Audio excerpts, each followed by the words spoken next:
Bonjour les témis, j'espère que vous allez bien. Moi je vais super bien. C'est le week-end ici. J'essaie de faire une vidéo très vite fait. Donc c'est le soupe de poisson. Si c'est votre première fois, n'oubliez pas de vous abonner. On y va. Donc sans trop tarder, c'est vraiment une soupe très rapide là que je fais avec. Vous pouvez la manger comme ça ou bien avec le riz ou ce que vous voulez. Oups, donc je mets l'huile. Par la suite, je mets l'oignon. L'oignon, ça a éclaboussé un peu parce qu'il y a un peu d'huile dans le petit bol là. Donc, je laisse cuire l'oignon.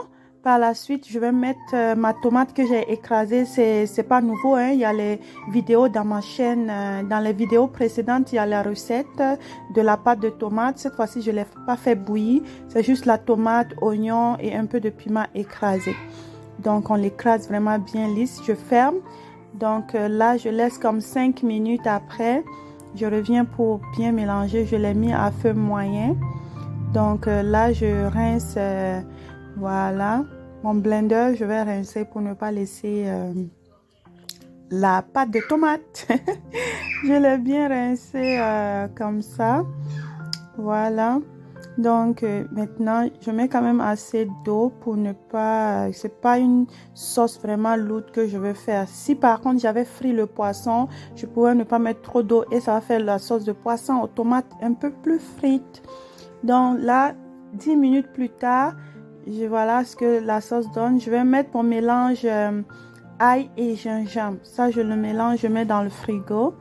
Et j'utilise dans presque toutes mes recettes. Donc, ail, gingembre, je mets l'assaisonnement. Ça, c'est le thym. Donc, vous pouvez, c'est facultatif, vous pouvez ne pas le mettre. Ça, c'est du curry. Vous pouvez ne pas le mettre aussi. Donc, ça va être juste cube d'assaisonnement si vous en mangez avec gingembre, ail. Moi, quand même, je recommande fortement de mettre le gingembre et l'ail, que ce soit en poudre ou fraîchement écrasé. Donc, je vais goûter pour le sel. Voilà, donc on va laisser quand même, là j'ai ajouté le sel parce qu'il n'y en avait pas assez, j'avais juste mis un peu de cube, là j'ai rajouté le sel, donc je vais fermer et laisser à feu doux. Voilà, donc 10 minutes plus tard à feu doux, voilà, l'huile sort. Donc comme c'est du poisson, j'ai bien nettoyé, j'ai utilisé le poisson chat, donc silure, donc j'ai bien nettoyé et puis je vais le mettre dans ma sauce. C'est juste un poisson, j'avais tellement envie de manger, donc c'est pas vraiment pour toute la maison et tout, donc c'est pour ça, c'est une recette très vite. Donc voilà, je l'ai nettoyé avec du vinaigre, du sel aussi, avec du citron pour parce que c'est un poisson qui glisse beaucoup. Voilà, donc je l'ai mis comme ça. Je rajoute de l'eau parce que je veux pas une sauce trop lourde, je veux vraiment une soupe. Donc, si vous voulez, moi, à cause de mes enfants aussi, je mets pas vraiment de piment. C'est optionnel. Donc, je vais fermer. Et voilà, 10 minutes plus tard, j'essaie de mélanger juste tout doucement pour ne pas casser les morceaux de poisson. Voilà. Voilà ce que ça donne. L'astuce aussi pour ne pas casser le morceau, c'est de mettre vraiment l'eau très chaude sur les poissons après les avoir lavés. Dans la sauce, ça va résister un peu. Ça va pas vite casser. Voilà. Donc, ici, la consistance de la sauce, l'épaisseur de la sauce que je veux, ça me convient comme ça.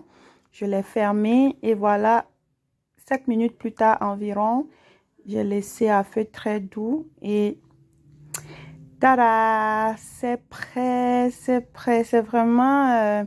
quelque chose que vous pouvez faire très rapidement. C'est une sauce, moi je l'ai mangé avec le riz. On peut manger avec le toast si vous avez la sauce gluante à côté.